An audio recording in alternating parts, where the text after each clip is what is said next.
ਬਾਬਾ ਜੀ ਇੱਕ ਦੁਨੀਆ ਦੀ ਹਕੀਕਤ ਬਿਆਨ ਕਰਨ ਲੱਗਿਆ, ਜ਼ਰਾ ਗੌਰ ਨਾਲ ਸੁਣਿਓ। ਵਾਹ ਵਾਹ। ਉਹ ਸੁੱਤਾ ਉੱਠ ਕੇ ਕੋਈ ਨਹੀਂ ਖੁਸ਼ ਹੁੰਦਾ, ਬੜੇ ਸੁੱਤੇ ਜਗਾ ਕੇ ਵੇਖਿਆ ਏ। ਵਾਹ। ਕੁੱਤੇ ਜਿਹਾ ਨਹੀਂ ਵਫਾਦਾਰ ਡਿਠਾ, ਵਾਹ। ਟੁੱਕਰ ਸੁੱਕਾ ਵੀ ਪਾ ਕੇ ਵੇਖਿਆ ਏ।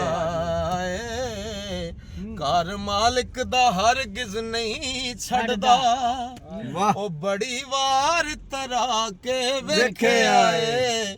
ਤੇ ਤੋਤਾ ਜਦੋਂ ਵੀ ਛੱਡੀਏ ਉੱਡ ਜਾਂਦਾ, ਤੇ ਵਾਹ। ਕਈਆਂ ਚੂਰੀਆਂ ਪਾ ਕੇ ਵੇਖਿਆ ਏ। ਉਹ ਡੰਗ ਮਾਰਨੋਂ ਕਦੇ ਨਹੀਂ ਸੱਪ ਰਹਿੰਦਾ, ਤੇ ਕਈਆਂ ਦੁੱਧ ਪਿਆ ਕੇ ਵੇਖਿਆ ਏ।